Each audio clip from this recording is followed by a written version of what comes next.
அனைவருக்கும் வணக்கம். நாம் திருமூலநாயனார் பாடியருளிய திருமந்திரத்திலே 7ஆம் தந்திரத்திலே அமைந்த இனிமையான ஞானப்பாடல்களை பார்த்து கொண்டிருக்கிறோம். எத்தனையோ முத்திரைகளை விரல்களிலே நாம் பயன்படுத்தி கொண்டிருக்கிறோம்.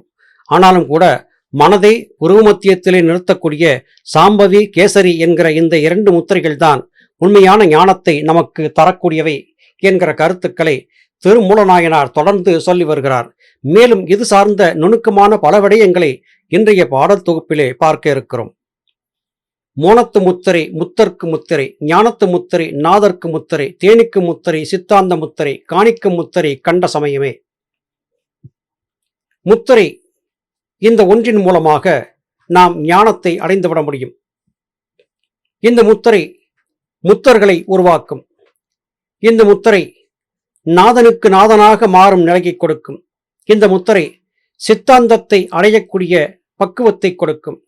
அந்த முத்திரை எது என்று கேட்டால் அதுவே சாம்பவி, கேசரி என்கிற இந்த 2 முத்திரைகள்.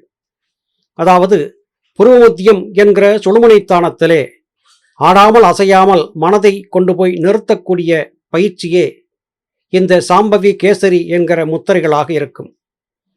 இதை மனதின் திறத்தால் தான் அடைய முடியும். மனதை கட்டுவதற்கு மனதையே கருவியாக பயன்படுத்த வேண்டும். மனம் என்பது ஒரு மாயக்கருவி. அந்த கருவியை கட்டுவதற்கு நாமும் ஒரு தந்திரத்தை, மாயத்தை செய்தாக வேண்டும். என்ன என்றால் மனதை ஏமாற்றி மனதை நம் வழிக்கு கொண்டு வர வேண்டும். மனதை லயப்படுத்த வேண்டும். மனதை வயப்படுத்த வேண்டும். மனோலயம், மனோவயம் ஆன பிறகு மனோவசியம் என்பது ஏற்பட்டு மனோநாசம் என்பதை செய்து கொண்டு விட முடியும். உண்மையிலேயே மனோநாசம் என்பது புலன்கள் வழியாக சலிக்கும் மனத்தை சலிக்க விடாமல் நிறுத்துவதே என்றாகும். இது பற்றி நாம் பகவான் ஸ்ரீராமருக்கு அவருடைய ஞானகுருவாகிய வசிஷ்ட மகாமுனிவர் அருளி செய்த யோக வாசிஷ்டம் என்கிற நூலிலேயும் பார்த்திருக்கிறோம். உண்மையான மனோநாசம் என்று சொல்லப்படுவது எது என்று கேட்டால் மனதின் புலன்கள் சார்ந்த செயல்பாடுகளை விட்டொழிப்பதுதான் என்று நாம் அறிந்திருந்தோம். பல சித்தர்களுடைய நூல்களை வாசிக்கும் போது ஆங்காங்கே சொல்லப்பட்ட கருத்துக்களை எல்லாம் தொகுத்தே மற்ற சித்தர்களுடைய நூல்களை நாம் புரிந்து கொள்ள வேண்டியிருக்கிறது.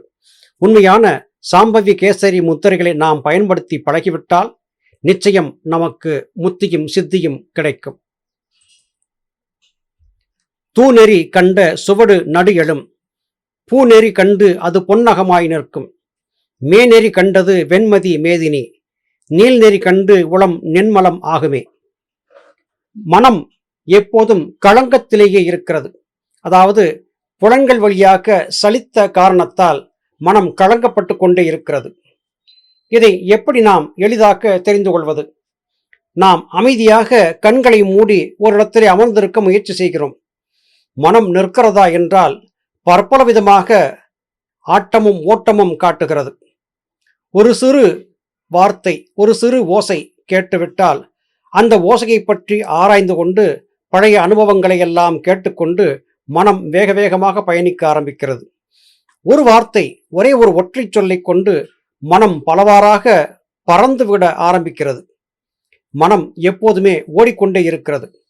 அந்த மனதை ஓடும் ஓட்டத்தை பார்க்கும்போது அது களங்கம் கொண்டதாக இருப்பதாகவே நம்மால் அறிய முடிகிறது. ஒரு இடத்தில் நில் என்றால் நிற்க மறுக்கிறது.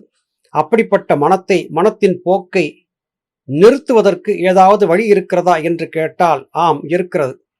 உள்ளும் வெளியும் சென்று வந்து கொண்டிருக்கக்கூடிய மூச்சுக்காற்றை ஒழுங்குபடுத்தி நேராக்கி உள்ளிலே இருந்து மூச்சுக்காற்றோடு கலந்து நாசமாகி கொண்டிருக்கக்கூடிய சிவசக்தியாய வாயுவின் ஓட்டத்தை தடுத்து நிறுத்தி சரியாக புருவமத்தியத்திலே ஒடுக்க பழகிவிட்டால் மனம் மலம் என்று அழைக்கப்பட்ட களங்கத்திலிருந்து நீங்கி களங்கமற்ற மனமாக நின்மலமாக மாறும். அந்த நிலையை ஒடுங்கிய மனதின் ஒடுங்கிய நிலை என்று சித்தர்கள் குறிப்பிடுகிறார்கள். இந்த ஒடுங்கிய மனம் சத்குருவாக மாறி அமையும் என்று ஞானபிதா சுவாமி சிவானந்த பரமஹம்சர் அருளி செய்தார்கள். இதை புரிந்து கொள்ளக்கூடிய மார்க்கத்திற்குத்தான் தூய நெறி என்று பெயர்.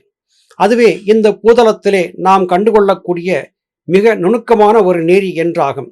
இதை சரியாக சாதித்து கொண்டு விட்டால் நம்முடைய தேகம் தங்கமாக மாறும். அதாவது செம்பு கலக்காத தங்கம், சொக்கத்தங்கம் என்று சொல்வோமே, அதுபோல களங்கமில்லாத மனத்தை சுமந்திருக்கக்கூடிய நம்முடைய தேகம் பொன் தேகம் என்றாகும். உடனே நிறத்திலே கருப்பாக இல்லாமல் மஞ்சளாக, வெள்ளையாக மாறிவிடுவார்களா என்று கேட்டுவிடக்கூடாது. இது உடலின் நிறத்தை குறிப்பதல்ல, மனத்தின் நிறத்தை குறிக்கும் சொல். மேநெறி கண்டது வெண்மதி மேதினி என்று குறிப்பிடுவதால் வெண்மதி அதாவது சந்திரகலையை சரியாக பயன்படுத்துவதிலேதான் இதற்கான சூட்சுமம் இருக்கிறது என்பது பொருளாகும்.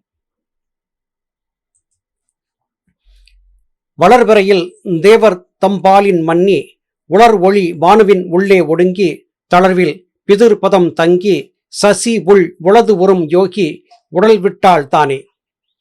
இந்த உடலை சுமந்திருந்தாலும் உடலை விட்டுவிட்டாலும் ஆன்மாவிற்கு எந்தவிதமான பாதகமும் ஏற்பட போவதில்லை. ஆனால் இந்த உடலை கருவியாக கொண்டு ஆன்மாவின் பிரகாசத்தை அதிகரித்து கொண்டு விட முடியும். இதைத்தான் சித்தர்கள், ஞானிகள், மகான்கள் சரியாக பயன்படுத்தி பழகினார்கள். வளர்வரையில் தேவர் தம்பாலின் மண்ணி நிற்பார்கள். வளர்வரை என்பது என்ன? இருளிலே இருந்து மெல்ல மெல்ல வெளிச்சம் வரக்கூடிய காலம். சந்திரன் கிரணங்கள் முற்றுமுதலாக அவிந்துவிட்ட, இல்லாமல் போய்விட்ட நிலை அமாவாசை என்றாகும். அதன் பிறகு மெல்ல மெல்ல சந்திரனின் கீற்று எப்படி உதயமாகி வருகிறதோ அதுபோல இதுவரையிலும் இருளாக இருந்த மனதின் இருள் என்பது நம்முடைய இடைவிடாத யோக பயிற்சியின் காரணமாக மாறி மன இருளிலிருந்து மன பிரகாசம் என்பது மெல்ல மெல்ல ஏற்பட ஆரம்பிக்கும். அந்த நிலை ஏற்படும் போது நாம் சாதாரண நிலையிலிருந்து தேவர்கள், ரிஷிகள், மகான்கள், முனிவர்கள் என்கிற நிலைக்கு மெல்ல மெல்ல உயர்ந்து வரக்கூடிய பக்குவத்தை பெறுவோம். இவற்றை சாதித்துக் கொள்வதற்கு நமக்குள்ளே மறைந்திருக்கக்கூடிய சூரிய சந்திர கலைகளை ஒன்றாக இணைத்து நாம் செய்யக்கூடிய பயிற்சியே உறுதுணையாக இருக்கும். உள்ளே உள்ளபடியாக இருக்கக்கூடிய சந்திரகலை, சூரியகலையை ஞானகுருமார்கள் காட்டிக் கொடுத்தபடியாக நாம் பயன்படுத்தி பழகிவிட்டால் நாம் நம்முடைய புதர்கள், அதாவது நம்முடைய முன்னோர்கள், ஞானிகள், மகான்கள் இருக்கக்கூடிய உலகத்திற்கு எளிதாக பயணித்து விட முடியும். அப்படி போகும்போது நம்முடைய உடல் யோக உடலாக மாறிப்போகும். சாமானியர்கள் பார்க்கக்கூடிய இந்த உலகம் சார்ந்த இந்த உடல் என்பது மாறி, அணுத்தத்துவம் மாறி நமக்கு புதியதொரு உடல் ஜனிக்கும். அந்த உடல் யோக உடல் என்றாகும். அந்த யோக உடலை நாம் பெற்றுக்கொண்டு விட்டோம் என்றால் நாம் தேவர்கள், ஞானிகள் என்கிற நிலைக்கு உயர்ந்துவிட முடியும். இதை சாதிக்க சந்திரகலை, சூரியகலையின் பயன்பாட்டை புரிந்திருக்க வேண்டியது அவசியம் என்பது இத்திருப்பாடலின் திரண்ட கருத்தாகும். தான் இவை ஒக்கும் சமாதி கைகூடாது. போன வியோகி புகலிடம் போந்துவின் ஆனவை நீர நிரந்தர மாயோகம் ஆனவை சேர்வார் அருளின் சார்வாகியே. சமாதி இதை சாதித்துக் கொள்ளாதவர்களுக்கு கைகூடாது. சமாதி என்றால் என்ன? ஜீவன் சிவனோடு சேர்ந்திருக்கும் நிலையை பெறுவதே சமாதி என்றாகும். இந்த நிலையை அடைய வேண்டும் என்றால் சந்திரகலை, சூரியகலையை பயன்படுத்தக்கூடிய நுணுக்கத்தை அறிந்திருக்க வேண்டும். இந்த நுணுக்கத்தை நீங்கள் புரிந்திருக்காத வகையிலும் உங்களுக்கு சமாதி என்பது கைகூடாது. அதாவது பிறப்பிறப்பற்ற அந்த நிலைக்கு செல்வதற்கான வாய்ப்பு கிடைக்காது. யோகி என்பவன் மனதை சீவனோடு சேர்க்கக்கூடிய காரியத்தை சாதித்து கொண்டவன். வியோகி என்பவன் மனதை புறத்திலே சலிக்கவிட்டு உலக வாழ்க்கையிலே சதா சலித்து கிடப்பவன். நீ வியோகியா யோகியா என்பதை உன்னுடைய செயல்பாடுகளை தீர்மானிக்கும். உத்தம சத்குருமார்களோடு இணக்கம் காட்டியிருக்கும் போது உனக்கு இவை கிடைத்துவிடும் என்பதை இங்கே தெளிவாக திருமூலர் சுட்டிக்காட்டுகிறார். நிரந்தர மாயோகத்தை நீ அடைய வேண்டும் என்றால் புலன்கள் சார்ந்து சலித்திருக்கும் மனத்தின் போக்கை தடுத்து நிறுத்து. சிவசக்தியாய வாயுவை நாசமடைய விடாமல் தடுத்து சீவனோடு சேர்க்கும் காரியத்தை செய். இதை சேர்க்கக்கூடியவர் ஆனவை சேர்வார் அருளின் சார்பாகுவார்கள் என்று குறிப்பிடுகிறார். இதை சரியாக செய்து சிவசக்தியாய வாயுவை சீவனோடு சேர்க்கக்கூடிய காரியத்தை பழக்கி கொண்டு விட்டால் நீங்கள் ஞானியாகலாம், நிரந்தரமான மா யோகத்திலே இருக்கலாம் என்று குறிப்பிடுகிறார். இதை சரியாக விளக்கிச் சொல்லக்கூடியது ஞானபிதாவால் அருளி செய்யப்பட்ட சித்தவித்தை என்கிற யோக பயிற்சி மாத்திரமே. மீண்டும் அடுத்த பதிவிலே உங்களை சந்திக்கிறேன். அதுவரையிலும் நன்றி, வணக்கம்.